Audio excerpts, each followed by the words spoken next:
Hello and welcome to Foreground Podcast. We are so excited to bring you this next episode, this next installment of conversation. At Foreground Podcast, we talk all things culture, community, corporate, and connection. And this morning, I am joined by none other than the man, the myth, and the legend, Peter Lee. What's happening? That's all I've got this morning. That's all. Before walking into here, I was ready to kind of go, yeah, this, but I've had a morning. So I am right now the myth, but I will become the man. I promise you that. Okay. All right. I think I took the legendary status last episode. I did check with my family. It's kind of working on them at the moment, but we'll eventually get there. We'll see how many episodes in until they actually qualify me or verify my legendary status. I think you and I are legendary. Ready?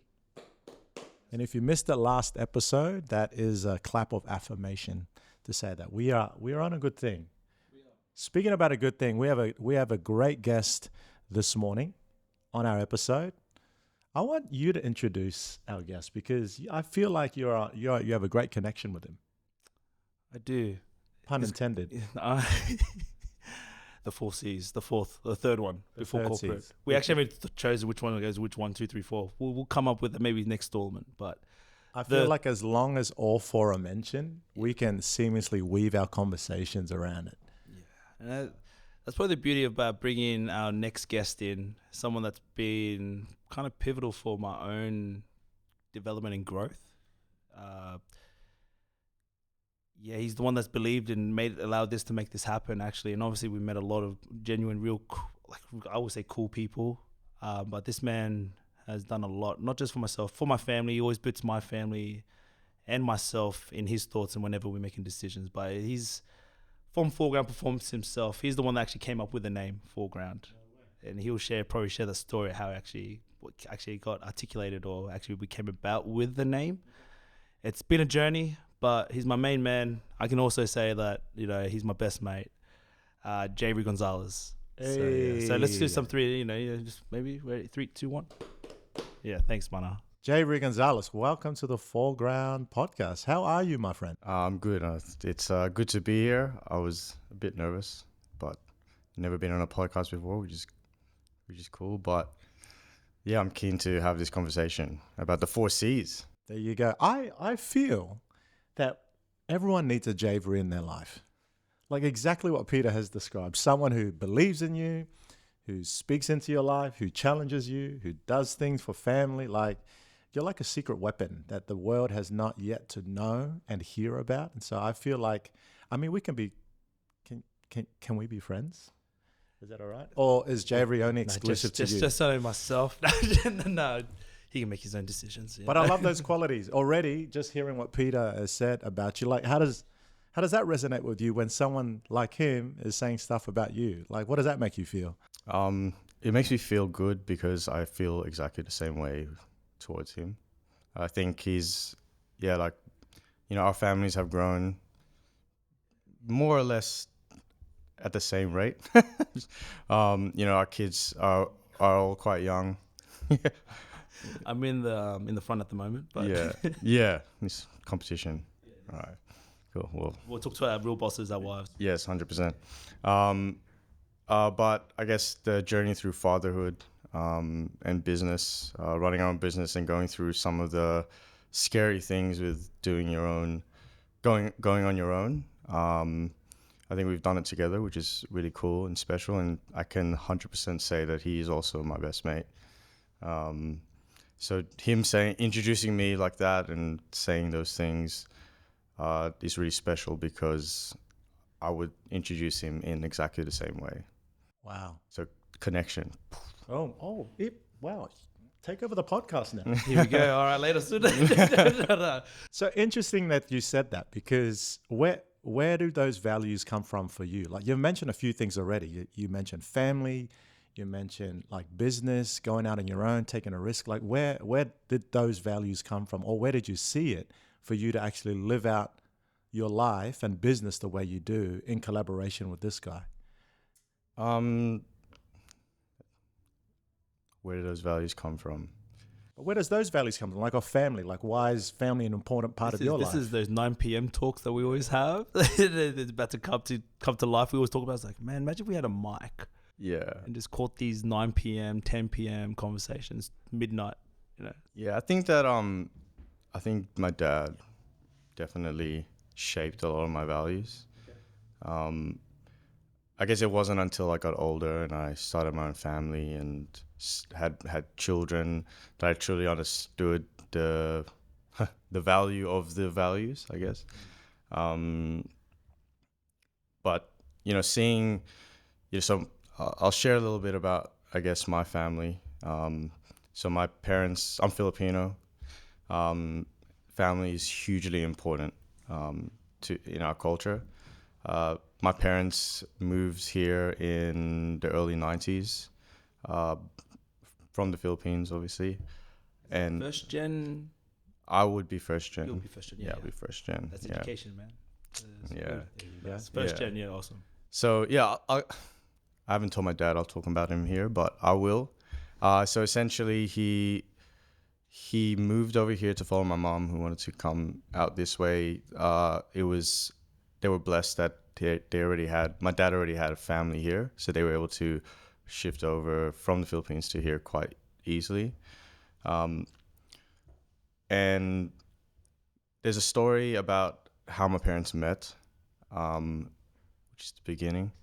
And so my dad, he was meant to become a doctor, and he just had to hand in his application papers. But then it was the same year that there was a military coup in the Philippines. So he couldn't actually get into the city to actually hand his papers in. So it got pushed back. During that time, he had to get a job. And during university, he did some courses in IT, so just working with computers. So he got a job at a place where they taught how to use computers, and that's where he met my mom. So my mom at the time, she was working at a childcare center, or she was working as a psychologist in childcare, and she enrolled in the course that my dad happened to be teaching, and then long story short, they hit it off, and then. And I think that, I guess, with why family is so important, and seeing how my dad is his dream of being a doctor, which he had from when he was young, he gave that all up to follow my mom. To cry, tears.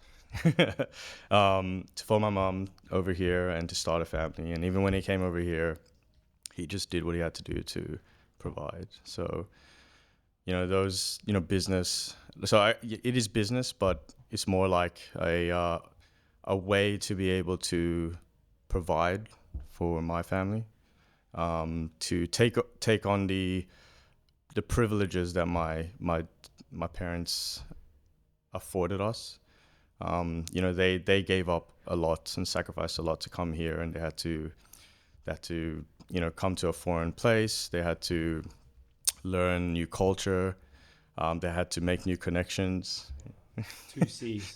That's what you're doing there. I'm waiting for the third one. And they had to find a community. Boom, nice. Yeah, damn. There you Yeah. go. Then boom. Gotcha. Yeah. Corporate. So that would have been tough for them. So, coming here and meeting Pete and knowing that we had an opportunity to build something, we had to take it. Not just for, I guess, to be able to do something great, as a role model for our kids or for our families, to fulfill our own cup as well, to do something that we're passionate about, but as well making sure that the sacrifices that were made, that allows us to be in this position, that we don't squander it and we don't waste it and we actually capitalize on it. So yeah, I guess that's the root of a lot of the values that I hold. And then, from there it's been nurtured and built upon by the other relationships I have with, my in-laws, my wife, my children, some, my friends and other connections I have. Pete has been massive as well in shaping my values as well, because seeing someone almost like mirror your situation and seeing how they go through it, and then being able to talk to them about this, the things that you are learning as you go, and then they, you are one step ahead, I guess. Kind of, not really. Yeah. I think we always I use Javery, right? Not use, that's the wrong word. I like to collaboratively connect with Javery. Intentionally. Yeah, there we go. Like, it's a soundboard. You need someone, and we talk about it all the time around leadership and around mentorship.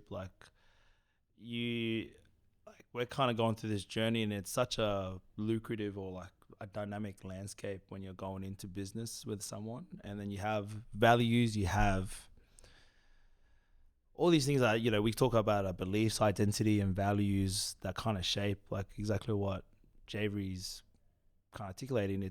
Or molding for us. It's hard not to have someone. I couldn't imagine running my business just by myself. If I had to run this business, I'd be talking to myself. I'd be like, all right, am I making this? Don't get me wrong, you can do it.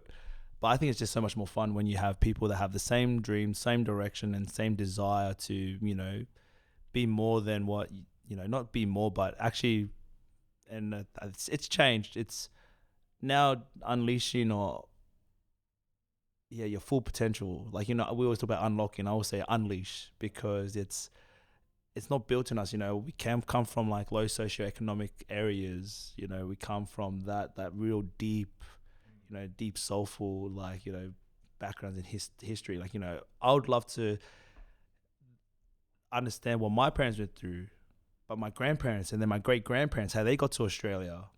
It's such a cultural journey in itself. And when Javery and I are always talking around our families, our peoples, our communities, it's always how can we always add value? Or it used to never be like that, right? Take us back when we first started Foreground, it was always I, us, why us?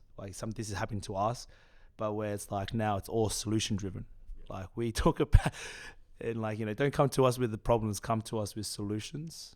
And that's what I always go to Javery, is hey, how does this sound? I know you never ask for me to ask for your permission, but I always do, because it's just what you do. It's just that integral part of who we are and what we do even as Foreground. And also, just want to have a massive shout out to Lumbr Café for hosting us today. Down Spine Street, down here at Sumner. Thank you so much. We've been truly blessed to be able to have this amazing facilities. And also shout out to Alani Networks Media. We always trip up on that, but hey, we're working on it. Maybe we've had too much caffeine, but it's great caffeine. Lumbr Cafe, check it out. Let's go. Cheers. You mentioned a few themes that I really want to press in on you, Pete, and Javery. This collaboration, this formation of Foreground is based on trust. You both are, I would say, industry experts in your own right, sports science. You're in I don't know, Pete just does whatever. Pete does what Pete does, and it just makes it happen. But like you said, you don't do it alone. You've chosen not to do it alone, and you've chosen to entrust Javery with these conversations. So long before Foreground, you were already having these conversations.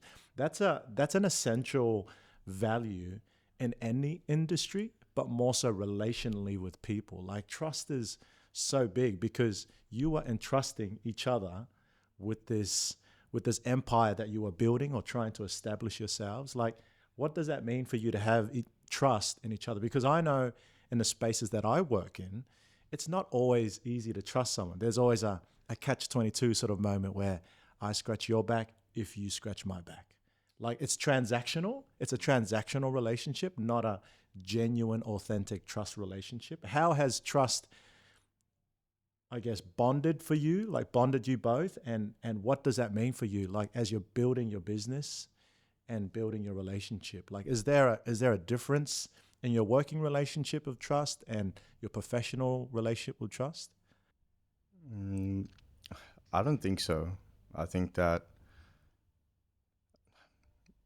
Yeah, so I think that, I guess outside of work, it's almost the same, just different words, different words spoken. Because obviously when it comes to business, when it comes to our work, we talk about what projects we're working on, the things that need to be done, and then we lean on each other for support to try and get the right answers or make the right decisions. And like we have practice with that because we do that with our practice. with our Reps. wives, With our wives. with our wives, like with our family. They're our biggest Yeah, they're the biggest counselors, You know. like in our lives. Really, everyone's like, you gotta go see a psychologist. I was like, yeah, Unpaid. unpaid. Yeah. I'm gonna go see my wife, and But- we actually don't. We have them right there, and sometimes we always forget. But but that's why, I think that that's what's made it really easy for us to build trust with each other, because we've been really open about our personal lives, in the sense that, so we're an open book. He knows my family, I know his family. He's the godfather to my son. Yeah, Neil, if you're Yeah. listening, Neil, love you, bro. yeah, he will not understand. I'll show him this in 5 years, and he'll be like, "What are you all talking about?" So I look at it that way. So, I have, I have to have 100% trust with my wife, and I just take that to my relationship with Pete. Not that we're, not that in that marriage, but in that level of trust, because we understand that decisions I make will impact him and will impact his family, and decisions he makes will impact me and impact my family. So the love that I have for Pete extends beyond him as well, because And vice versa. and vice versa, yeah. And because if it just wouldn't work if we didn't have that trust. There'll be a lot of conflict, and when we have a disagreement, or if there's something wrong, we just address it. And again, because of the trust we have for each other, we know that any concern we have comes from that place of, look, I really want to make sure that we make a decision that is best for both of our families. It's been going like it's a merry-go-round, right? Like also a little, not a merry-go-round, a roller coaster, really. Yeah. Like we've been, what's the word? Gone through this journey together. Lots of learnings, like no failure, like lots and lots of learnings. There's one part though, is like, how we make decisions, or when we do actually address each other, it's actually for the best. Like it's actually such a, like, how many businesses I know that have, when the directors are having a go at, I'm not having a go, but they're in disagree, like, they're having, mediations and all the rest of it. Intervention because team members are not getting along. All of a sudden, one person prioritizes their agenda over the other, or they think it should be pulled in a certain direction, right? And that's the nature of the game when you go into collaboration and partnership with one another, right? And I think that's super important to recognize, because we often hear that saying, don't mix business with friendship or something, I don't know, along those lines. Like, yeah. Or family, they're doing a family. business. Yeah, but yeah, I think you need to challenge that. Like, okay. it's crazy because I was talking to, who was I talking to? One of my Yourself? networks, myself. You often do. I do. In the car, you should see I'm like practicing my monologue. Like, hey, look in my mirror. Like, you're gonna be great today. Self-affirmation.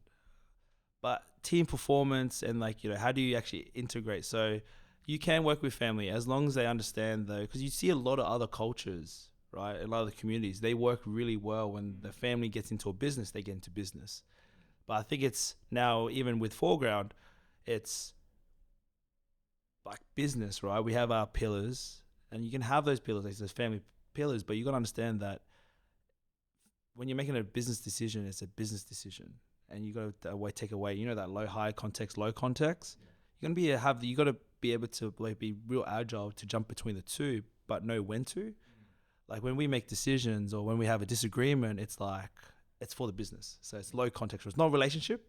Or if I think that this is earlier now, it's really good. But if say that our work ethic is not on par, like it's not at the standard that we both are striving towards, and we've set those what it looks like.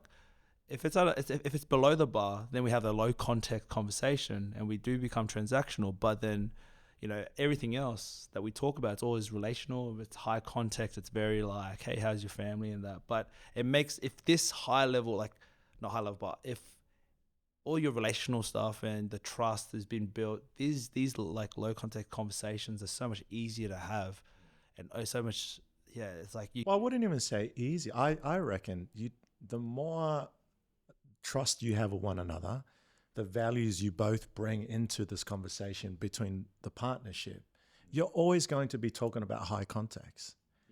So it's like saying focusing. You both are trainers.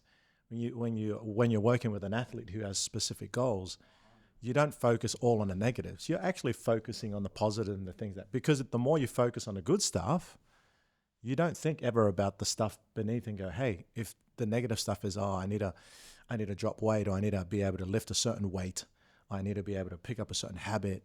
And that's the stuff that can often in our psyche, we sort of bring ourselves down with the negative self-talk. I'm not good enough, I'm not hitting my marks. But imagine if you flip it, we can flip it, and you talk high context and say, you know what, I've achieved this. This is amazing. You forget about the low context conversation. It's still relevant because they're a benchmark of where you were to look back to say, yeah, we were here in our partnership. We hit some pretty rough roads, but we are always striving to speak in this element here. And that's evident that a hybrid trust relationship or collaboration, like you're saying, you push back on the mainstream that says, don't ever do this. But what makes it very unique is that you both come from cultural values, like your ethnicity values. And what's important to you is community, connection, and actually entrusting each other, like this eco hub that you've created within your own individual families. Now you come together and say, yeah, you don't even have to tell Peter about the values of family. Yeah. He lives it. Vice versa. You don't have to say, Javery, now we believe in families. Like, no, you live it. And I think that's where the hybrid element works best when you come from. And I think that's an advantage. I think it's an advantage in the business world or any sort of world industry that you step in. 100%. Like I'm just like, look. The reason I'm looking up, I'm like, man, like so many light bulb moments right now. I'm like, where's the light bulb? Light bulb. Boom, light bulb. There, yeah, that's what I'm looking up. Light bulb. No, but you're so right. It's so correct. Like, like I want to go into like what we actually, because the best question, like the question I always get asked, what does Foreground do? Foreground Performance do? And it's amazing because they're like, you do this, do that, and obviously because our core has always been sport, high performance sport, or developing sports and grassroots sports, like developing excellence programs, right? Where Ipswich Grammar, shout out to Ipswich Grammar, great win on the weekend, great work, Jave. First 15 up against GT, just go 1, 2, 3, yo, and that started like 3-4 years ago. Our relationship with IGS and seeing them grow, like it's amazing. But we're IGS, we're at CAC now, Criminal Anglican College. We're in like a few state schools, high schools, you now running individual programs. athletes as well. Yeah. But that that's always been our core, where we get our revenue streams, and we'll get into the business, the corporate stuff. Like it's been like we got our first gig with ProKick Australia, running college pathways. That's one part of Foreground. And then you talk like go back to our last episode where we actually talking about our leadership workshops. Actually developing people to be better leaders. They're your resources. Yeah, like so can I ask the question then, because I think it will segue into what you're wanting to explain. Where was the gap? Like, what was the gap that you were wanting to fill? Because you said earlier, like, we want to build an empire. You want to build something great and amazing. Like, where did you see the industry gap in what you were doing? There's sport, there's this and that, but what drives you to plug the gap? Because I'm interested to know, like, where was the gap? Like, I asked myself too, when I first joined the team, or even before knowing, like, what Peter does. I was like, what do you do? Because I see footage of sport people and NFL pathway, like, people, and you kind of do this, you kind of do that, but Wheelchair, yeah, wheelchair but rugby league. wheelchair, like I'm interested to know, like, what was the gap that you saw that you brought to the table? So I think that I think that when we were doing all the sports stuff, like I think there's a lot of people that can, or it's easy to write programs, to deliver sessions. Wait, pause. For any trainers out there, when this man says it's easy, it's not easy. He says it's easy. For him, that he's comes very with smart. industry He's very experience. smart. He's a very intelligent guy. He's got that, the spectacles on. He's like, when he does this with his glasses, he looks at me. Ooh, it's on. So continue. So I had to interrupt because I'm like, it's not easy, not for me. But anyway, that's out of context. We're going. So it is easy-ish. Okay. If you have the right training, right training, you get a certain level of experience and it becomes easy, right? And should be. I would say there are plenty of people out there that have gotten to that level of experience. But I think the challenge in coaching is getting, we say buy-in, getting that buy-in from the athlete, or building that trust. So having the athlete trust that what you're asking them to do is going to help them reach their goal. And then working, I guess the work that we've done with the youth, with I guess the more in community and more with disengaged youth, like trust and that connection with them comes before anything else. Like if you do not have that connection, then you will not be able to. It doesn't matter if you have gold, if you give them like the roadmap. If you don't have that connection, they're unlikely to follow it. And then earlier in my career, I'm an exercise physiologist. That's what I finished. That's my degree. That's my I guess vocation, so to speak. And so he's qualified. I'm qualified. He's yes. not. He's just not making words up. Yeah. So when I started early again, or early on in my career, it's easy to pull out of a textbook, this person has this health condition, this person has this injury, and just to give that to them. And we've progressed through what we know with research, and science has advanced so much that technically I can just give someone else the plan, or this is what needs to be done, and they can just deliver it. But the difference between difference between influencing the person to be able to actually do that or not is whether or not they trust you, they have that connection with you, and they think that you're coming from a genuine place. So the gap, I guess, was, we want to improve people's lives, especially young people, and allow them to access as many opportunities as they can. So I guess that's like the core thing that we do. What does Foreground do?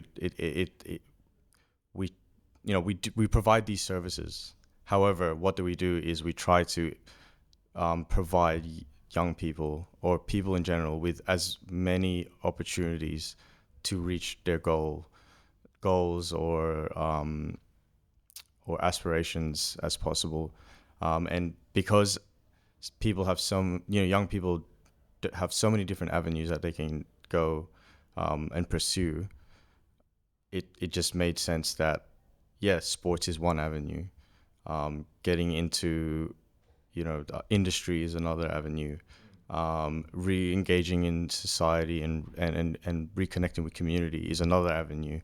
And what's the difference? It's the same way as another, let's say a company that provides a service to different people, to different settings, but then the core thing that they're trying to change or influence, or the gap they're trying to fill, is it's common between all of those.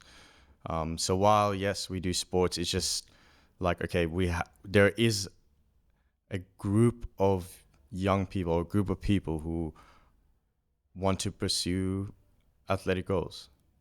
So we just shape our service to try and pursue that with the, creating connection and building them up. So, focusing on the positive, etc., as like the pillar that and then we put on everything else. So we put on all of the sports science, we put on all the strength conditioning, we put on all the, gym, etc. We put that on top of that, and then use that to push it. And then with the it's like foreground, like how you said, it's like everything that makes someone, like all those pillars that you're talking about. We've invested massively in sport tech.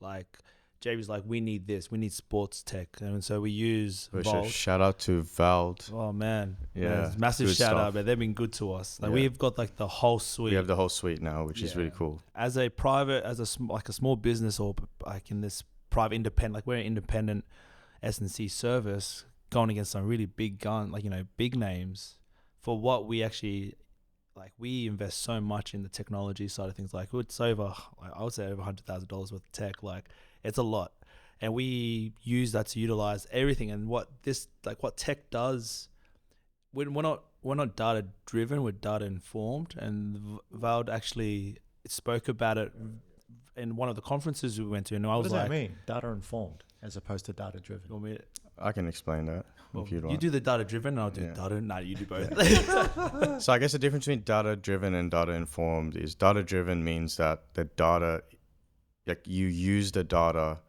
I guess the data is the plan. Gold. Yeah, is gold, right? And that's recording someone. So for example, I'm an athlete. I come to you. I said, these are my goals. These are my dreams. I've now partnered with you, Javery and Peter. You guys are going to make this dream happen for me. You begin to record data such as sprints or weights and stuff. So that's the data you're talking about, like things that we measure. Correct. Right? Yeah. So data driven is using the data without considering the context. Data informed. High and low context stuff we talk about. Stop right there. Let that marinate for a second. That's a bar. Bar in the hip hop culture, meaning like when you're rapping and someone says a line and you just have to pause and let that marinate. Say it one more time. Say it again. Okay, so say it again. Data driven is using the data without considering the context. Oh my gosh.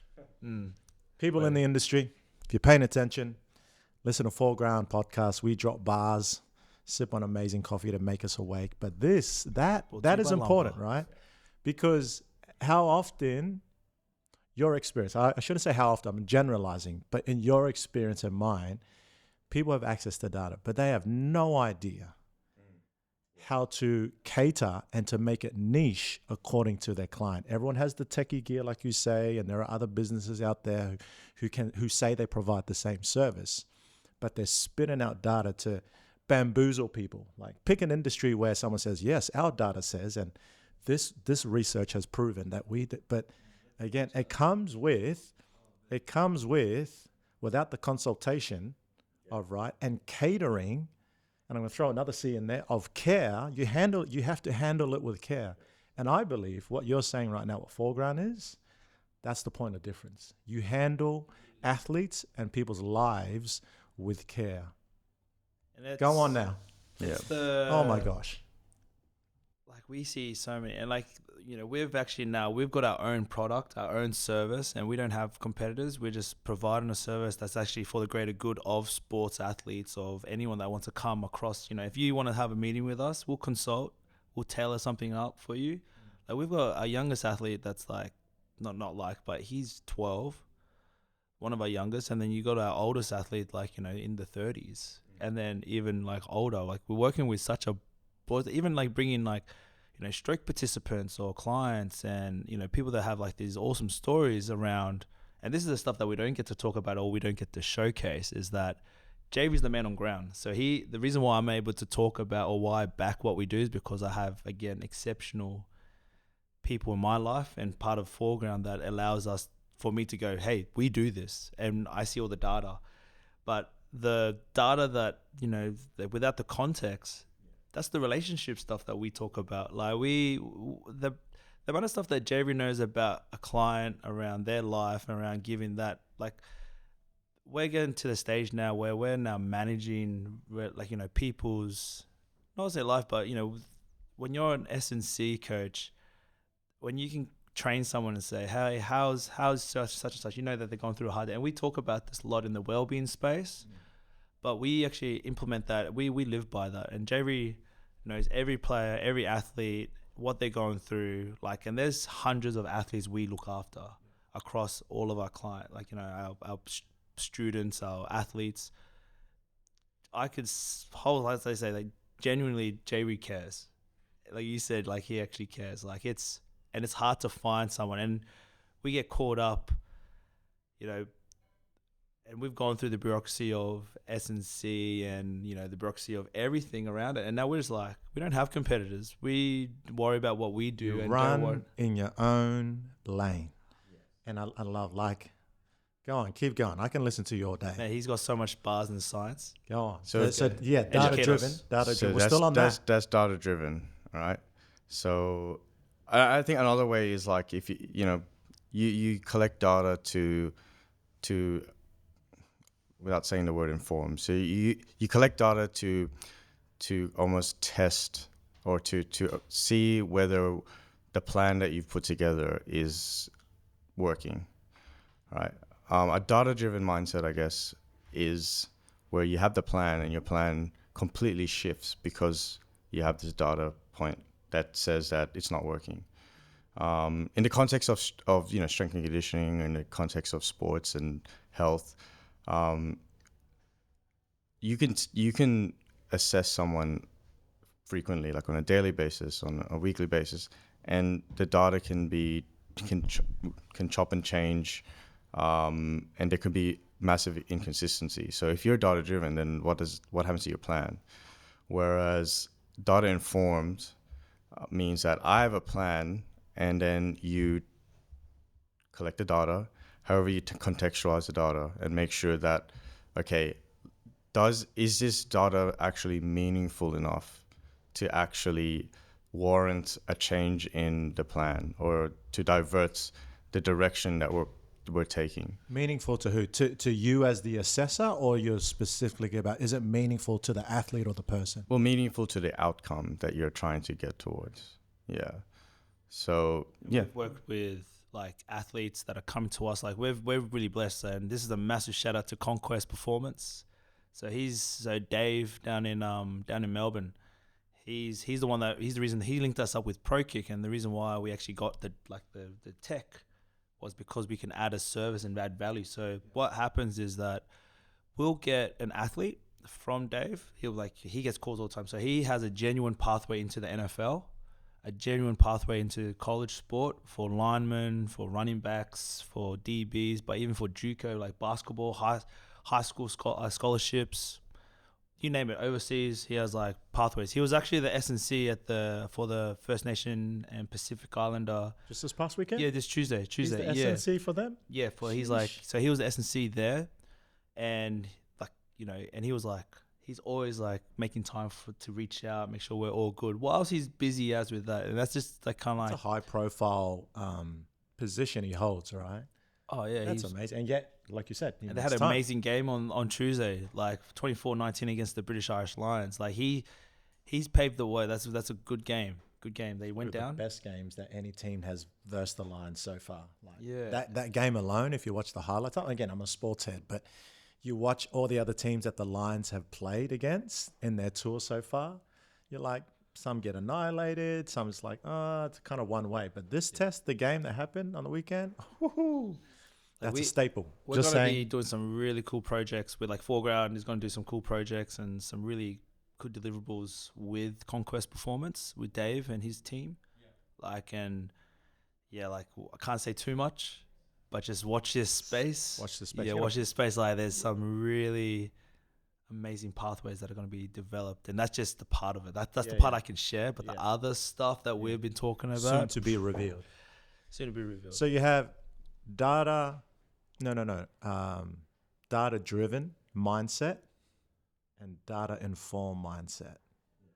You should write a thesis on that. Oh, I'm pretty sure it's already been done. The Foreground version. The Foreground, I So think. tell us. I mean, look, I love that. I love that because that for me speaks clarity of what you do and the service that you provide. Where did the name Foreground come from? Okay, so I love telling this story.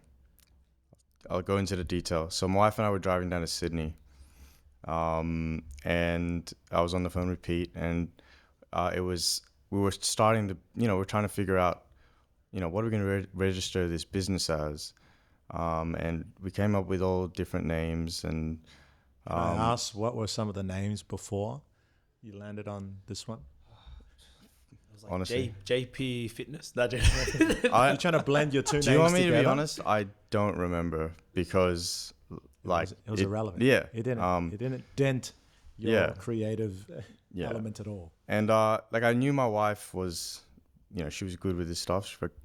She's got a very creative mind, very artistic, and she asked me kind of what are you trying to capture? And I said, well, I just, we want something where we focus on the individual, and make sure that, again, informed, where, we consider that person's context, and we don't just rinse and repeat what we do. We try to shape it for what their goal is, and we give them training plans for what their goal is. And she said, I reckon a good name would be Foreground Performance. I'm like, oh yeah, what do you mean? It's like, yeah, like in a picture, and a picture has a setting, which is like the background. However, the background just highlights what you actually want to look at in a picture, which is the foreground. And I was like, wow, that's actually really good. So I guess Foreground is or represents that idea that, all of the different things that go into someone's life or goes into developing someone, all that is the background.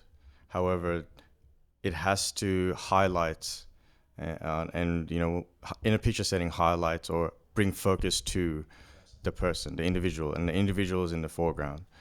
So that's, I think that makes up an individual. Yeah. And that's the gap, really. And again, that's, while we didn't think about it back then, it has really, really resonated with the focus or the actual, I guess, vision or goal that we're trying to achieve with our business, which is, providing individuals the opportunity to be successful, or to highlight their strengths, or to be highlighted, or to be in focus. To be in highlight reels. Yes, highlight reels. Be a highlight reel. Yeah. Check out this next one. Yeah, you're going to be amazed at this guy's highlight. And cue video. Yeah. So that's a powerful name. That's what the name. Yeah. Something that I now really believe in, that we're doing. Like it's our ministry. It's everything. Like with the gap that I see, and like something that outside of what we actually provide is actually a gap in the pathways, and that's what we want to really feel is look at industries, look at people, and be like, that this is gonna be really like Cars, the movie. Yes. Your favorite. You're going to tell me it's your favorite. One of them, especially number 3. When Lightning McQueen, because that's me right now. I've had a career. It was all right. It wasn't that great, like compared to like a Quaid or Sonny. Those guys like Digby on there. Were you Lightning McQueen in all 3, or just in number 3? Nah, just in number 3. I was like the other. I was like, what's the pit stop guy? Oh, okay. Pit stop. Like that guy. But go on, Lightning. Lightning Pete. Okay, go. So what's your analogy? So Cars. He sees talent when he sees talent, but doesn't understand. Like, cause like I even go back last year when I was like, 2 years ago when I was trying to strive for my 100 games for first grade for Sunnybank, and I was just pushing. But then you just see all these young fellas running around, and you're just holding on to something that that you're gonna have to let go, and like, cause I wanted to be like I can still do sport, but I need to commit 100% because we instill that. It's like if you're going to go into sports as an athlete, it's 100%, not this 99%. If you want to work with us, we're going to get you there. Like, so I just found it real hard around balancing. We'll talk about it later, but that work life and sports, I was still, because when I was an athlete, it was just athlete. You know, just what do I have to go? Where do I have to go train? It's all about. There's an element of obsession about being an athlete because you want to be that person or you want to strive to your goal, right? So it's a narrow Lightning focus, McQueen. right? It's the Lightning Lightning McQueen, the McQueen. younger Lightning A little McQueen. younger, and then you go 2. He's like, you know, doing some cool Bit of life experience. going overseas, and then Number 3 comes, and then it's like, there are other faster cars here. Yeah, I come back. You know, there's new improved cars. There's new improved like technology. You know, new. Like, it's like, oh, look at those boots. I'm still wearing my, you know, my Asics. You know, my black ones, black on black. Let's go. But you know, in that movie, you see him actually take a step back and then realize like just what's in front of him around the talent that actually into someone. It's like, and I see that so much now. I see in hindsight around. You got talent. Like I'm never chasing, you know, there's qualities in athletes. You know, we talk about that data informed. Like we can have an athlete doing a jump, but I was like, I think he still has like, you know, probably another 30% to give or another 40% to give. Hey, let's get him to jump again, mana. You know, we have conversations. I was like, oh, really? That's weird. I was like, get his confidence up. Let's you know, because it doesn't, we can look at data and be like, it doesn't correlate to what he's actually providing or producing on the field. So for me, I'm like, you know, I've got Javery says it also, like, what do I have? The intuition of like when I'm on field. Oh yeah, he's got a. Oh, how do you say it? He's got the vibe. No, He's got aura. He just has the eye for it. Like he's got the what do you call it? The it factor. The I'm just throwing instinct. out words. He's got the instinct. Like Pete he definitely has the coach's eye. Meaning that, and I think that you as an athlete as well, like you're able to see things, see people's behavior, like the little micro, micro movements, micro behaviors that people have, and to understand, what they're going to do. It's probably why you're so good at rugby. You're able to read the defenders and be able to know where to run. But the same way when we're coaching, you know, while being something that I studied, there still is a script, so to speak, or there still is a template that I follow when I look at things. But because Pete didn't have any formal training, he developed all this from just, you know, looking and understanding over time. Something that I've developed, you know, now. I am now qualified, by the way. Yeah. A certificate of attainment. Just shout out. Just call it. The certificate looks like it's got his face on it. Yeah, hard. It's in crayon. No, I'm joking. Get it. Yeah, so he's able to again, context. So he's able to look at the way people move, and he's able to relate it back to how that might impact them on the field, or why they might move like that. On the field or in the gym or during an assessment, during a test. We had like one of our athletes, like he's just recently started with us, but he's just seen massive improvement. He scored like 4 tries in his first game. Come back in a really hard comp, in a GPS comp, like in the 15s, like. GPS comp is an independent school competition. Yeah, so you got your state high, your nudgies, your Ipswich Grammar, you know, all the big, you know, private schools, right? The rugby school, like it's like where NRL pick all their players. So we're Ipswich Grammar. So we which is one of the top schools in Queensland for rugby, you know, and it's the Premier League. So pretty much, we have how many NRL boys in our squad and managing that. We have a few. We can't talk about it, but can't talk. Yeah, like you know, we have a few that are probably have chances that they'll make it pro. And it's awesome for us to be part of that journey. Like, and they're reaching out and asking, hey, can you guys lock in a session with us? And like privately, right? This is the stuff we don't get to showcase because it's our secret sauce. It's our IP that we're doing in the background that, you know, everyone wants to be part of. Like we get like the amount of referrals that I get asking, hey, can you come work with us? You know, come work with my child. And my group or my my team. group, yeah. And it, like, I would love to, but we're committed to Sunnybank, we're committed to IGS, we're committed to individual athletes. But I actually have one criteria. What is it? And it's something I always talk about. Meet me in the gym at 5 a.m. Love it. Meet me in the gym at 5 a.m. If you beat me to the gym, better. And it's something that I live by. If you can beat me in the gym, that's even better. I'll work with you. I'll put my name on you. What is it about the 5 a.m. standard, like as in meet me at 5 a.m.? What does that tell you about commitment, and what does that tell you about that person when you offer that, right? They come to you. Like, I personally struggle. love it. I struggle at times, especially being a past athlete now. Like, I'm like, why do I have to wake up at 5 a.m.? And I'm like, wait a minute, like, someone's waiting for me. Yeah. Someone's expecting me. So it makes me, I actually do it on purpose. So like, it makes me accountable. You got to have these things because it's something that I want to keep. Like now it's like kind of like it's winter. I'm not going to lie. It is a bit later. It's like 5:45. But if your initial first session with me, so everyone else trains at 5:30, 5:45. Initial session with me, you're looking at 4:30 or 5 a.m. depending on the season. But then, like, I have young athletes like 16-year-olds that get to the gym 4:45 with their family. For me, that shows me that their family's committed, the athlete's committed. Whether he's been pushed by his family, but he's willing to get up for his family. Those are the key the key things that my dad did for me when I was growing up. He didn't have to wake up early hours to get me to a training session at 5:30 or at 5 a.m. But he did it, and he forced me out of bed because I wanted it. But I knew I wanted it. I didn't know how bad I wanted it.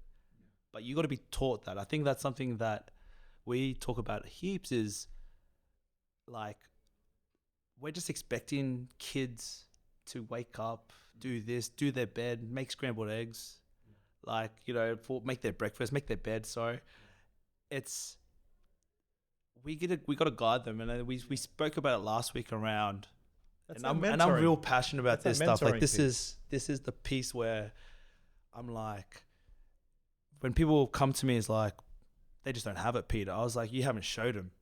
You haven't given them a chance. And one kid might get it after one go. But if you think about it, like, I'll go back for me, I was like, my mom and dad instilled their values, their beliefs, and what they wanted from me hundreds of times. And they kept repeating, until I actually got it. Now I look back and I'm like, even last night, what was at my mum's? Everyone finished dinner. I'm there in the kitchen doing the dishes. Everyone else is sitting down and I'm doing the dishes. And then once I start doing, then all my family start coming. We talk about that leadership, and you spoke about it yesterday. Yeah. But those things, those intricates, like, that's what I expect from my athletes. If I'm not role modeling it, or if I'm not doing it, then why should I expect them to do it? So even when we're cleaning gyms up, or that, I'll go and clean the gym, because if you only, the stand you live by is the stand you walk by. If I'm walking past something like rubbish or anything, or, weights on the ground and it's not clean, I can't expect my athletes to clean up the gym if I'm not doing it. I'm not really an authoritarian leader or that. I'm servant leadership. Yeah. So I love this. I don't know if you noticed, Javery, I'm big on observation of behavior. When Peter starts talking about the values that are important to him, I want you to notice how he sat in the chair before that. So roll the tape back when you do. Once Peter starts talking, he does this. He starts adjusting his seat. He leans forward. He's got the swagger on. And I love that about you, Peter, because it's all in the care factor. Like you saying, that's the standard. What is it? The standard you live by? What standard you walk by is the standard you live by. And the quote that you're referring to, the one that I shared yesterday with high school captains and leaders from the Logan school area, is that leadership is caught, not taught. So be contagious. Meaning you can teach someone, you can tell them all about what it's like to be an athlete. Look at the data. You can say, this is how the data is going to help you. But until you live it out, like do it by action, and not because it's a thing to do. Like it's not a requirement as saying that, I have to role model it, so therefore they role model. You live it. It's just who you are. There's a difference between doing something because it's who you are, it's your character, as opposed to it's just my job.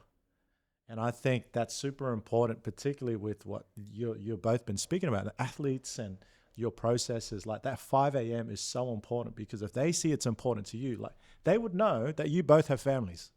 They would know that the time that you're spending with them at 5 a.m., it means that your families are not having you in that home for just, a few hours. We make it very clear that, like, we went at Coldspray River, when I was mess like, this up. Well, I remember one of the sessions, and this is the PG version, is like, I am missing time with my family for a performance like that on training night. You have got to be kidding me. Like, I'm sorry. And they're like, and I was like, go home. Wow. Go home. I was like, I think are you about that it. straightforward with it? Yeah. Like us JB, am I? With my boys? Yeah, he is. But That's like, yeah, like, but not in a disrespectful way. No. I That's the relationship currency. That's the trust. They Yes. trust you, you trust them. So when you say, it's not even abrupt or harsh. It may come across that way, but you're being honest. Yeah. You're saying this is important to me. It should be important to you. If you're not performing, if you're not up to the benchmark of what we agreed to collectively, because I'm sure there's some sort of agreement of like, before you sign with us, this is the standard. Yeah. Like you're not afraid to shy away from those conversations. And the boys know that. Like, we have a thing. So Jamie laughs every time.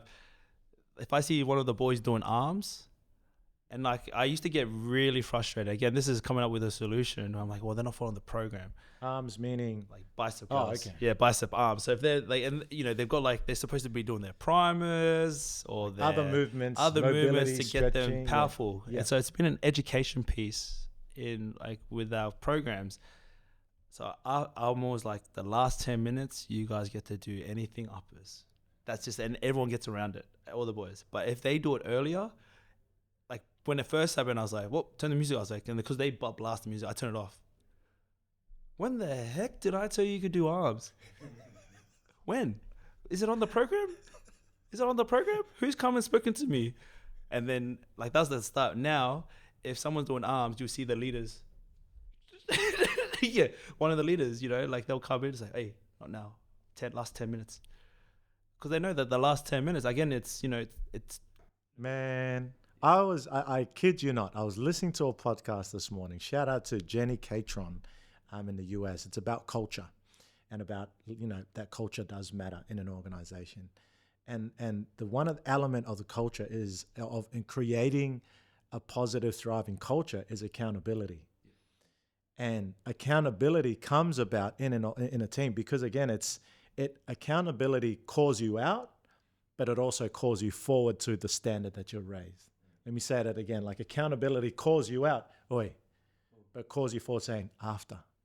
Not now, but after. There's a standard there. And I think what you're explaining now is a tough value for people or a tough conversation, because when we think in industry accountability, we can often, I don't know, maybe I'm wrong, that it's a challenging conversation to have with a colleague, let alone a client who's paying you, and you call it out and they're like, oh, nah, stuff you, or I'm done with this business, or I'm done with your organization, I'm done with you as a trainer, I'll go find someone else. Like, accountability is a high thing because its stakes are high, but accountability can be done in a real, genuine, authentic way, because I'm like a broken record. I come back to trust and relationship currency. Like, tell us about what that means in your industry for you, accountability. Like, how has that helped you elevate your standard of work, but also your relationship with others? Yeah, so I think with accountability, it's again, when you set a standard for your client, you have to meet that standard as well, and you can't always. So sometimes sometimes you do sleep in, or you have something happen at home, and you can't go. Yeah, so sometimes something might happen at home, and you can't leave immediately, and you have to stay home, and it's just the accountability is the honesty. So having that phone call and accepting the reaction that they will have, and they may get disappointed in you. They may say that they do not accept that, that you're going to be late or that you're not going to arrive on the time that you said. But just taking their response and accepting it, that okay, I said that we will be doing this and I'm not going to be doing that today, and that is disappointing them, and they have the right to be disappointed. So that's one side of, I guess, accountability is, again, like if you think about it, like someone made a mistake, who's accountable? So like, like this session it started late because like I was the one who didn't come. So it's yeah, like, so, we talk about accountability sometimes, and we throw the word around and we say, oh, yeah, it's like a buzzword. It's like, oh, you got to do this for accountability. You got to, you got to do that for accountability. But it's really, accountability is just, being honest and truthful about the situation or what has happened. And that's, I guess that's, what has fueled my, has helped me slowly improve as a practitioner myself. And that could be where, I, earlier in my career, even now, sometimes I might provide a program or give someone a specific exercise, and it may not have been the best one, or it may have caused them pain, or they may have tweaked something during the exercise or the movement. And I think a bit of accountability is, hey, I genuinely thought that this was the best exercise. However, somewhere in between, I didn't, I probably missed something. So we're going to look back and I'm going to review it. And sometimes I might say this directly to the person, or it's my own reflection. And that's why I'm constantly trying to learn more and more and more, because I understand that is the way I stay accountable to myself, is that if I don't continue to try and learn, not just like in my field, but learn about culture, learn about community, learn about my clients, then how am I able to be held accountable? Yeah. There's a word that comes to mind, Javery and Pete, in terms of accountability: clarity. Yes. Because if you are clear on the standards and the procedures of your policy and you're interacting with your clients or your colleagues, if you're clear, then it makes accountability easier. Because then when you do confess or fess up or say, hey, it was my bad, you can actually approach that accountable conversation. It's a tough one, with clarity, saying, hey, I wasn't clear on that. I'm sorry if the information I had given you was misinformed, because I wasn't clear enough. And I think you can solve a lot of issues when you are clear about the standards, the benchmarks, the communication, the challenge, whatever it is that you point. As long as you are clear, and it's very crystal clear, like we hear that, man, it wasn't clear enough, so I was unsure. When you give an instruction to an athlete, they're like, are we clear? They're like, oh, yeah. So I think clarity brings about better accountability. And I think as well, like it's like a loop. So, we talk, sometimes people say like an accountability partner, right? But how easy is it for, let's say example, hold me accountable that I will wake up at this time. So, give me a phone call, et cetera, et cetera. But when you don't live up to that expectation, and then that person calls you out on it, even if you fess up to it, you're not I don't think that you really are truly being accountable until you actually do something. Do it yourself. Well, no, you do something to change, to make sure that doesn't happen again. So it's changing that habit, not just saying it, but actually making action steps towards it, right? I guess an easy example would be if you were trying to quit smoking, right? And you're like, hey, you're my accountability partner. Every time you see me pull out a cigarette or something like that, then I want you to call me out on it.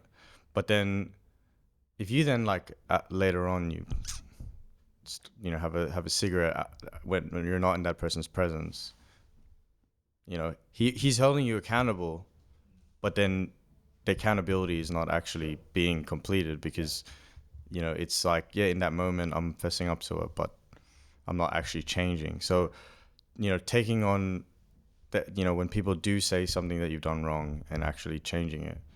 Yeah. So, and that's where I guess that is why we do the 5 a.m. stuff, because, if they come late, it becomes a conversation. It becomes, hey, why were you late? Oh, there's traffic. Okay, cool. Well, maybe you got to leave earlier, or, You're teaching them, right? or yeah, exactly. The teachable moment for Exactly. rather than grilling them. Yes, grilling them. Exactly. You coach them through that. And it's that human factor as well. So I think that, again, going back to the data informed side of things, or even what Pete talked about with letting, being okay with his athletes doing arms at the end of the session, it's respecting them as an athlete and respecting them, like their journey. And again, Foreground, I guess the name, it's easy as for anyone, because this is your job, this is your role, in any industry, in any job, to want to actually push how you want to do it. But then it's not your journey. Like you're just a guide, right? That's all. Actually, we've had this conversation a lot. Like, we're just guides. That's all we are. We're just guides that happen to know a few things about some topics. Just a few things. Even the way that we've changed approach on business. Yeah. It's like, we're here to support. Yeah. Add our value. If But we don't want it. But then the person or the group of people, or, that school or that community, like it's their journey. And, you're just advising them on how best to, how best to tackle that part of their journey. And if you're always like, no, you can't do this, or you shouldn't do that, or, you're dictating so heavily what they need to do, then you're not allowing them to actually walk their own journey, or take their own journey themselves. And that's why, when, like, I really love that, and I do exactly the same, boys, sometimes, I'll have a program, and then one of the athletes will say, hey, like, I don't really like doing that exercise. Can I do it another way? I'm like, yeah, well, as long as it is, pushing towards the goal, like, to say that there is one exercise, or there's one movement, or there's one method to get you to a certain point, or to elicit a certain response or adaptation, it's not true. There's so many different ways. And if you have 5 different people, each 5 of those people may respond differently to different things. So, yeah. That's why you can tell the difference between, like, professionals, good professionals, and great professionals. Yeah. What's the difference? It's like the parable of the 3 bricklayers last week. Check out last week's episode. Last episode. It's the same concept. If you want to go brick by brick and just build a wall, all good. Or if you want to, go brick by brick and build a house, that's fine as well. But if you want to be great, you want to go brick by brick and build a kingdom for God or empire or something amazing. Be something great in your field. Like, we come across so many people that just they have a process and tick, tick, tick, tick, tick, tick. But I always talk about frameworks, and we go back and forth like this. And I would say, it frustrates me that people, knowing the people that we, just such all the, all the articles, all the journals, all the learnings, all the education, even the case studies done now. There are so many ways, there's so many ways to skin a cat. There's framework, don't get me wrong, but you can change it and mold it to suit someone. What we do is framework cannot go out there because we're so compliance driven, which is, you need that. But when you're dealing with people, in the systems and that, when you work, this is that corporate stuff we talk about, is that compliance is very important, and you need to have that to fall back on. But when you're working with people and you're working with development of people, the framework's only there just to kind of suit, the person, see what elements in that kind of actually work. Because if you get it wrong, that's all right. You can fall back on something. the framework's there to catch you if something doesn't go right, but it's all client led. It's all customer led. It's all athlete led. Yeah. What we try to do as coaches and all the rest of it is, that's my way or the highway. And I've seen like really good coaches, like we'll call out, like, shout out to Rex, great coach. He sees a player, he doesn't want them to change. There's a reason why he's put him into a team. Also follow the system, but bring out the greatness, bring out your skill work. Put someone else into a gap to go break the line to score a try. Yeah. You'd see it heaps in the Dolphins. Yeah. It was some of the greatness. Like, I'll use Hammer. Some of the stuff he's doing, I don't know if you're motivating him or what talks to that. But that's the thing. Like, someone's coached him to be like, don't play like everyone else. Play like you. Play like you. Play like what's in front. We're now like play what's natural to you. And I think what people underestimate in those sporting contexts is that on the field, in front of the lights and the cameras, and you see the athletes do what they do, and you're like, wow, that's amazing. They do a lot more amazing stuff in training. And you hear it all the time. It's like, you think that's impressive. You should see what they practice in the background before it gets to the foreground. Pun intended. See what I did there? Great segue. Bam. But a lot of the hard work happens in the dark, in the 5 a.m., that people don't see the polished product until they are successful. You mentioned something, Peter, and there's two thoughts I have about the way I asked this. You said that something about there's a difference between a good coach and a great coach. Jim Collins has this quote. He's a business entrepreneur person, and he says, good is the enemy of great. Let that marinate. I didn't mean it for it to rhyme, but good is the enemy of great. Now you think about that concept. Again, he's a business gazillionaire, but that principle alone should actually shift us philosophically, but also relationally in terms of how we do business or how you conduct yourselves with your clients. Because how many times have we done a job and we go, oh, it's good enough. And then you fumble your way into something and then eventually it becomes great. But that tells me there's a standard there in terms of it's not great in terms of everything has to be perfect, but like your intent has to be great. Your efforts have to be great. It may not be a good data, but hey, you show me your intent, you show me your effort. And I think we can easily adopt that thought process of like, hey, I want things to be great. Not perfect, but great. And we can shortcut ourselves to success if we're always defaulting like good's good enough. It's good enough. It's not good enough in the industry that you both work in, right? And because there's a lot at stake.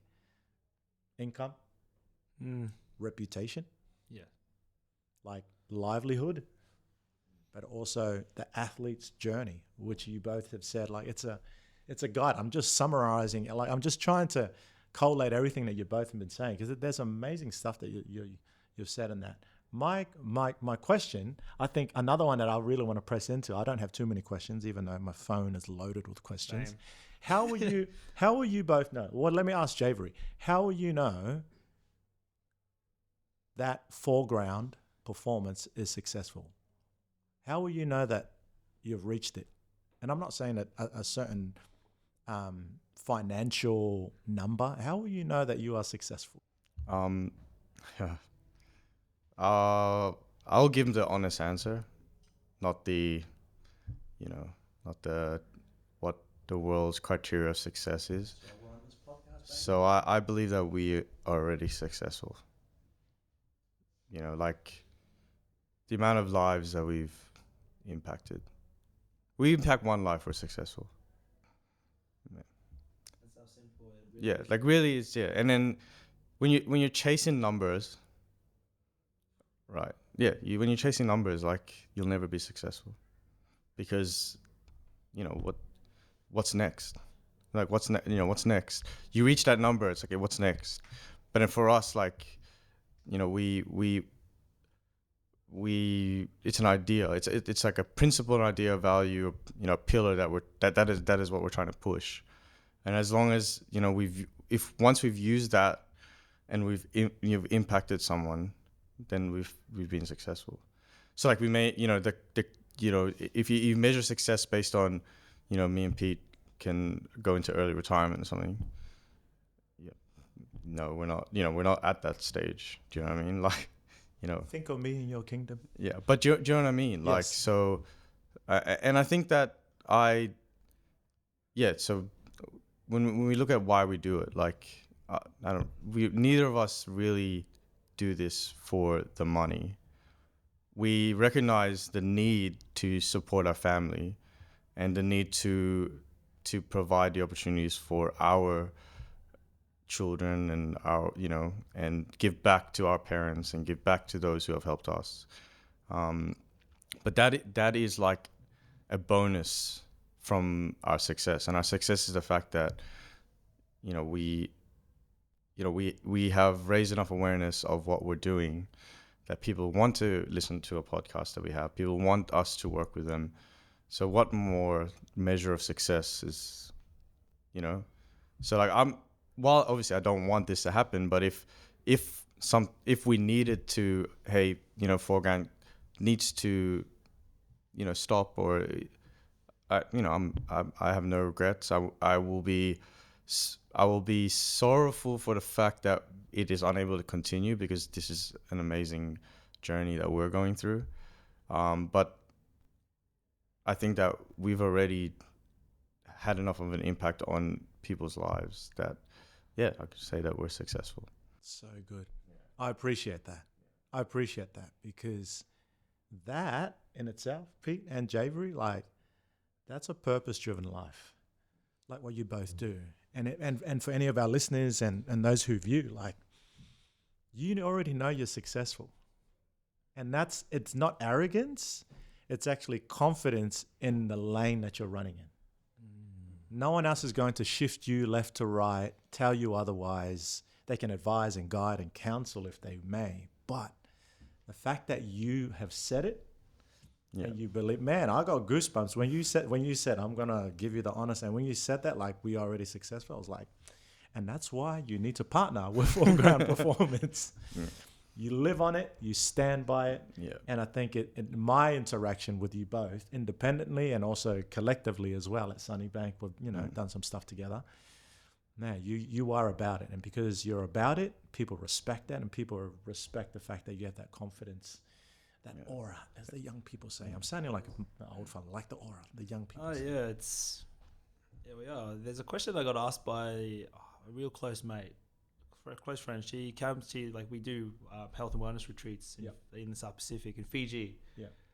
And this is from Jennifer. So, Jen, if you're listening, not Jennifer, but Jen, if you're listening, which I hope so. But she asked me a question last year. I was like, Peter, if there was a job you could do for free, or what would you do? And I was like this. I'm already like, if you could do it, if there's a career, and she's, I said, I'm doing it. Yeah. And then again, that purpose driven. Like that for me is enough, and it's, I'm happy doing what I'm doing and not get paid. And we were doing it for ages, not getting paid. And now, like, this whole concept's like the nice guy doesn't win, or the guy that gives back doesn't.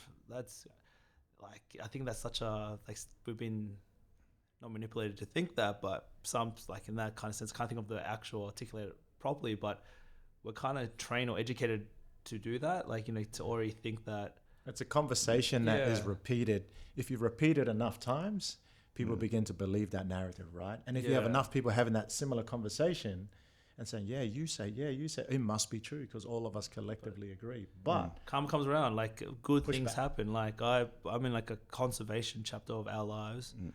Of my life, I'll talk for myself, but even with Foreground and the other organizations that we have, like, and part of, it's all about just giving back, and then just not expecting anything in return, but it comes back. When you're genuine about something and have that intent, people want to jump on board with you. And that's all we're about. Like, it's really about that genuine intent of actually providing a service, a product, but even just have a meaningful conversation and actually show that. There's something that really resonated with me last week as well. It's like, titles don't. One of the boys, shout out to Tommy. We'll have him on here soon. We'll have him on soon. But he said Get well soon, there was Tommy. a question that when Shane, we did this activity, just quick, picked up a card. It's like, what doesn't impress you? And he said titles, and it really doesn't. The person does. People impress me. Whether you're whatever background you come from, or everyone has a story, everyone has a journey, and I just love to hear people's journeys, the struggles, the obstacles, the challenges, and I think that's why we talk about that community connection, culture, corporate. Bringing using this as a vehicle and platform to actually share, not just only like Javery and I's journeys, but other people's journeys that we're going to be coming on here.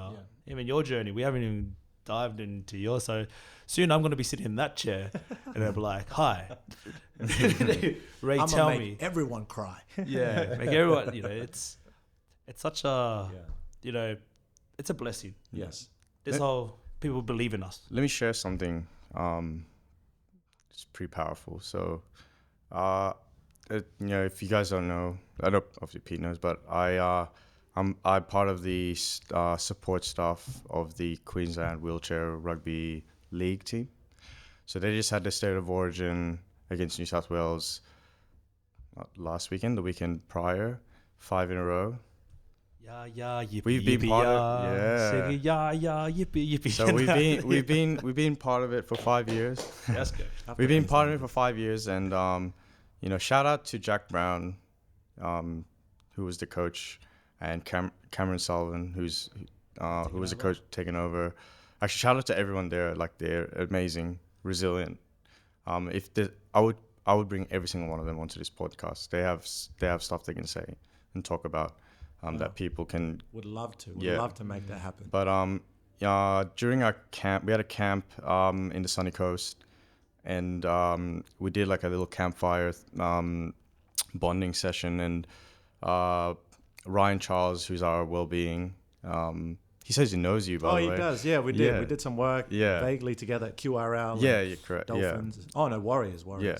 So he was, asking about what does the sport mean to you, and a few of the boys said the reason why I love this sport is because when I go onto the field, or when I go into the courts, because obviously they're in wheelchairs on the court, I can be whoever I want to be. Belonging. I don't have to fit into, and you can imagine someone who's lives in a wheelchair. They have to cater to how non-wheelchair bound people need to live. But then when they're on the court, they're like, I can be who I want to be. And I think that again, going back to that success, this conversation, I can be who I want to be at every moment of every day. Wow. And that's why, like, what more, what more can I ask for? So, Foreground, like, we are Foreground. Therefore, how we are determined, and how we feel about ourselves and how we feel about our lives, Foreground, it reflects the success of Foreground. Yes. Because if we feel like, if we feel down, we feel like there's something wrong, or we feel like we aren't living up to an expectation, we feel like we're not living the life that we want to live, then it'll bleed into the business and bleed into the job. And it's also the way that we try to treat our work, our staff. If they aren't feeling good, if they don't feel safe, if they don't feel comfortable with the work, or they have stuff going on outside, then we try to help them as well, so that they feel successful in what they're doing. But yeah, just wanted to share that. Bars for days. Drop it. Stop it. What a journey. Thank you so much, Javery. And again, Pete, this has been a super informative conversation. I've learned so much more about who Foreground is and the people behind Foreground. We've touched on a lot of, we hit all the pillars. Yep. Talked about culture, your cultural identity, family. We talked about corporate, your business. We talked about connection. You dropped that one. And we talked about community. Like, this has been incredible. Has there anything? I got one more question. Is there anything that you wanted to share that we haven't asked you about? Man, take us back 18 months, man. Remember we're about to close doors. Shop 2 years ago. Yeah, let me okay. Let me share just a story about Ooh. resilience This will be our final and story. and trust. So me and Pete and I started the business at the same time that we started our families. That is tough. I might cry for this one. Yeah.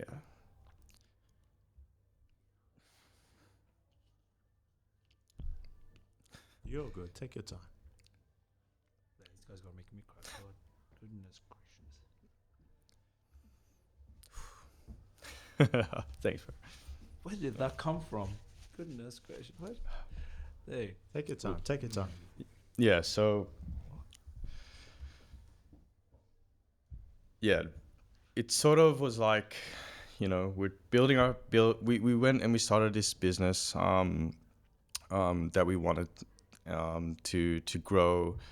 We were very passionate about what we wanted to achieve, but at home we had a family that that we had to sacrifice time with. And shout out to our wives. So my wife Anthea and Pete's wife M. Because without them, it's their support, their trust, and their belief in what we do. Like, we wouldn't be able to do it. Yeah.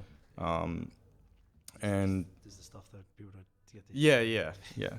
And the glamorous side of things of like what we do and all that, like it's awesome, but in the background, going even in the background, even like going beyond the what we have to do to run the business is the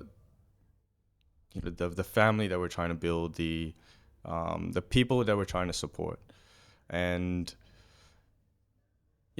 there were times during our journey where the business was having ebbs and flows of of how much we were making and the cash flow, and I guess the sustainability of what we were doing to continue to support a family was put into question. And there were times where I would call Pete and be like, "Hey man, I don't know if we can do this." But he said to me, I remember I was driving away from Sunnybank, and at the time I was juggling a few things and the business, and I told him that I don't know if I can do this. My wife's struggling. I don't get to spend time with my kid. And Pete said, "Hey, if you want out, I'm happy for you to be out. I'm happy for you to go your own way." And I don't know, like that honesty and that being like, hey, like, you do what you got to do, and there's no bad blood, there's no hard feelings. That helps me stay resilient, because then when I'd go home and my son would ask me why I'm not home, or my wife would ask me when things are gonna slow down, or when see more of you. When see more of me, or when I'm gonna be able to bring in more money, or put more cash on the table, so to speak. Just living experience, just to live as a family. Just Pete's that moment has allowed me to go to my wife, and not always being super like just straight, but being able to go to her with confidence, say, hey, like, everything's gonna work out. And she's like, how do you know? I just know. And the reason why I know is because I have Pete. So going full circle to this entire conversation from what we started with, what the trust stuff, it's, that's because I know that if I tomorrow was like, Pete, I think I want to just be with my family. I don't want to wake up early anymore. He's just be like, yeah, bro, if that's what you want to do, and he will respect that. And it almost reels me in more, because it's like, wait, why would I want to go away from that? Go away from someone who, even if it is going to make his life harder. Just accept. Yeah, it's been a journey.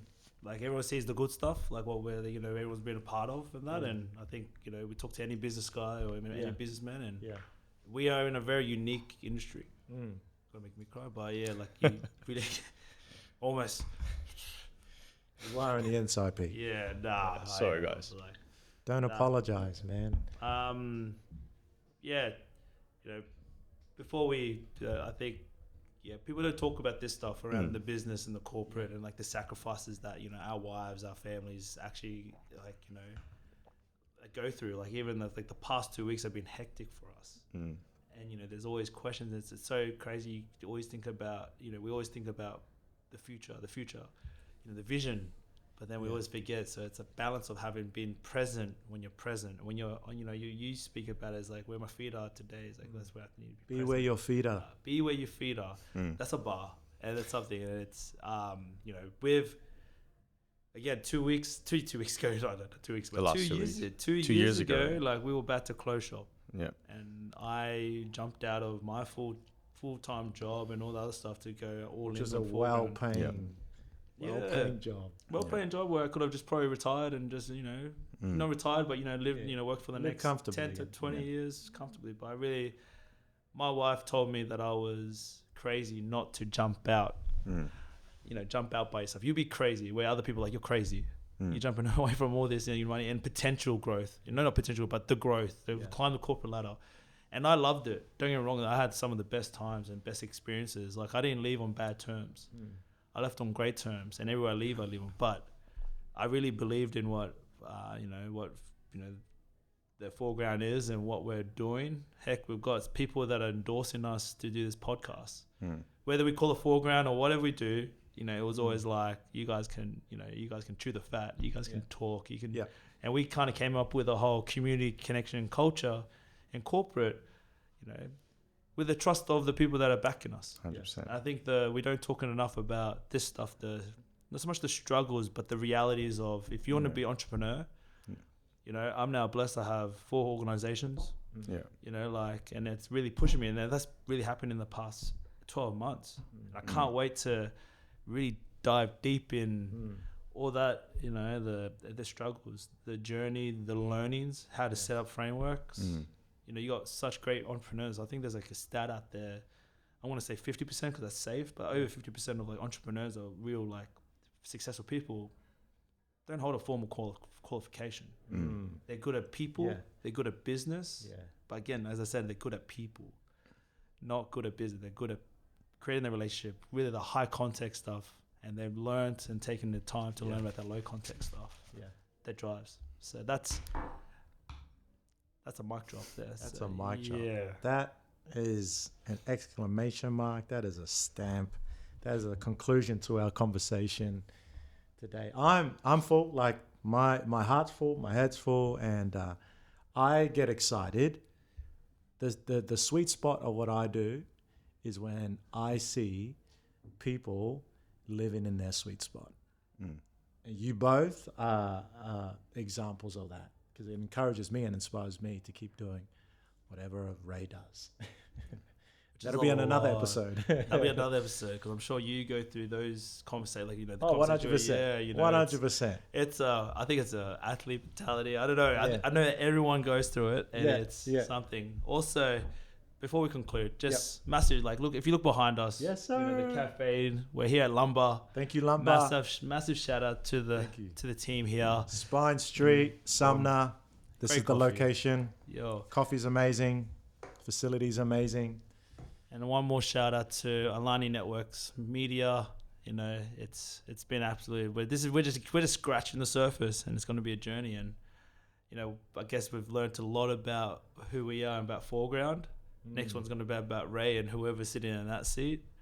But I'm sure we'll get Javery back on. Yeah, I'm pretty keen to get back on. The nerves are gone. Yeah. So I'm like, it's natural. Yeah, natural. Yeah, it's easy. This is what it's like to be wise. I'm just going to start already dropping wise. Yeah. Well, thank you again for everyone for tuning into Foreground Podcast. We hope that you've enjoyed this episode with Javery Gonzales. This is Peter Lee. My name is Ray Moaga. We'll catch you on the next one. Let's go, eh? 3, 2, 1. Yes.